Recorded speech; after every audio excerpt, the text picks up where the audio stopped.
Good afternoon, Honorable Educational Minister Sir and the dignitaries and everybody here. I am Pavani Chandrika. I am from Oppicherla, Karampudi, Palnadu. I have completed my 10th in ZPHS Oppicherla. It is a rural village, sir. We didn't even have a good road facility.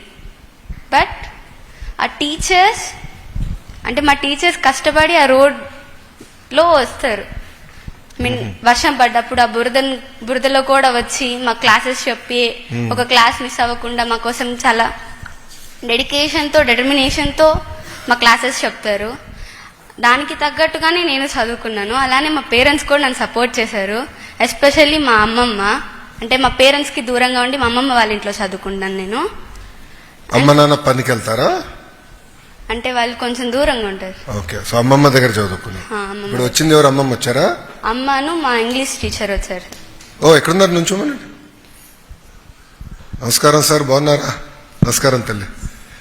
ఎంతమంది ఉంటారు ఊర్లో? మన ఊర్లో మనం ఎక్కడైతే చదువుకుంటున్నామో ఊరు కదా, ఎంతమంది ఉంటారు ఊర్లో?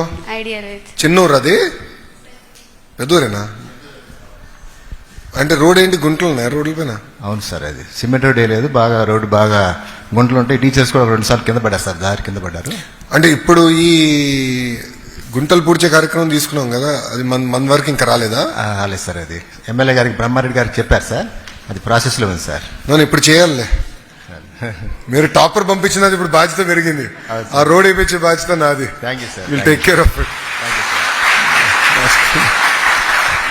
అండ్ ఈవెన్ సార్ మా స్కూల్లో ల్యాబ్ కూడా ఉండదు సార్, ప్లే గ్రౌండ్ కూడా సరిగ్గా ఉండదు. అండ్ కేవలం ఐవీఎఫ్ ప్యానెల్స్ మాత్రమే మాకు అవైలబుల్లో ఉంటాయి. ఐవీఎఫ్ ప్యానెల్స్ వాటిని యూజ్ చేసుకొని ప్రతి ఒక్క టీచర్ దాన్ని యూజ్ చేసుకొని మాకు క్లాసెస్ చెప్తారు. అండ్ అంటే ఎటువంటి రిసోర్సెస్ లేకపోయినా కానీ నాకు బాగా టీచ్ చేశారు. అంటే కేవలం సబ్జెక్టే కాదు, దాని రిలేటెడ్ మీన్ మోరల్ వాల్యూస్ కావచ్చు, అలాంటివన్నీ టీచ్ చేస్తారు. మా టీచర్స్ ఎంత కష్టపడ్డా కానీ కేవలం కొంతమందే దాన్ని గుర్తించి చదువుకుంటున్నారు. మోస్ట్లీ బాయ్స్ అసలు కేర్ లేదు. అందరు నీలాగా ఉండరు కదమ్మా, కొంతమంది నాలా కూడా ఉంటారు కదా. అంటే టీచర్స్ పడుతున్న కష్టం పిల్లలు పడట్లేదు. అంటే మీరు ఇచ్చిన ఆర్డర్స్ వాళ్ళు ఫాలో అవుతున్నారు, దాని రిజల్ట్ రావాలంటే స్టూడెంట్స్ కూడా అంతే కష్టపడాలి కదా సార్. కానీ స్టూడెంట్స్ అలా కష్టపడట్లేదు కదా సార్. మిమ్మల్ని మోటివేషనల్ స్పీకర్ చేస్తాను. మీకు ఫ్రీ టైంలో ఉన్నప్పుడు స్కూల్కి వెళ్ళి మోటివేట్ చేయాలి పిల్లల్ని. Correct? Good. Thank you sir. Thank you. ఇక్కడ నాకు ఇచ్చిన నోట్లో మీరు పుస్తకాలు బాగా చదువుతారని, మీ హాబీ రీడింగ్ బుక్స్ అన్న చదువుతాను. సంవత్సరం ఎన్ని పుస్తకాలు చదువుతారు? టెక్స్ట్ బుక్స్ ఎక్కువ చదువుతాను. టెక్స్ట్ బుక్స్, స్టోరీ బుక్స్ కూడా చదువుతాను. స్టోరీ బుక్స్ చదువుతారా? నావెల్స్ చదువుతారా? ఏం చదువుతారు? స్టోరీ బుక్సే చదువుతాను. స్టోరీ బుక్స్ చదువుతారు. Okay, good. సో సంవత్సరానికి ఎన్ని పుస్తకాలు చదువుతారు? అలా ఏం లేదు సార్, ఫ్రీ టైం ఉన్నప్పుడు చదువుతాను. ఇప్పటికి ఎన్ని పుస్తకాలు చదువుంటారు? లెక్క పెట్టలేదా? గుడ్.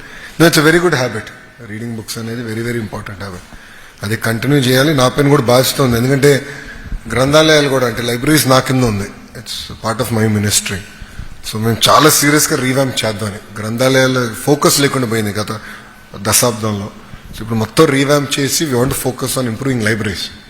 సో నియోజకవర్గంలో అదేవిధంగా నెక్స్ట్ మండల్ స్థాయి అయినా మంచి క్వాలిటీ బుక్స్ తీసుకొచ్చేదట. సో మీరందరూ చదువుకునే విధంగా అవకాశం కాదు. So take it up serious. Thank you. Thank you sir. ఎవరు మాట్లాడతారు? మైక్లో అడుగుతారా? లైబ్రరీ స్కూల్ అసలు లేదా, లేకపోతే ఉన్నదాన్ని వాడట్లేదా? లేదు సార్, అసలు బుక్స్ ఏం లేవా? అంటే ఉన్నాయి కొన్ని బుక్స్, కొన్ని బుక్స్ ఉన్నాయి. అంటే ల్యాబ్ కూడా ఉండేది కానీ ఒక్క నిమిషం. అంటే లైబ్రరీ రూమ్ లేదా? లైబ్రరీ రూమ్ లేదు. రూమ్ లేదు, పుస్తకాలు ఉన్నాయి చాలా. కొన్ని ఉంటాయి. Okay, little lamb. అది డిఫరెంట్ స్టోరీ సార్. మీకు నాకు ఇబ్బంది లేదు, మళ్ళీ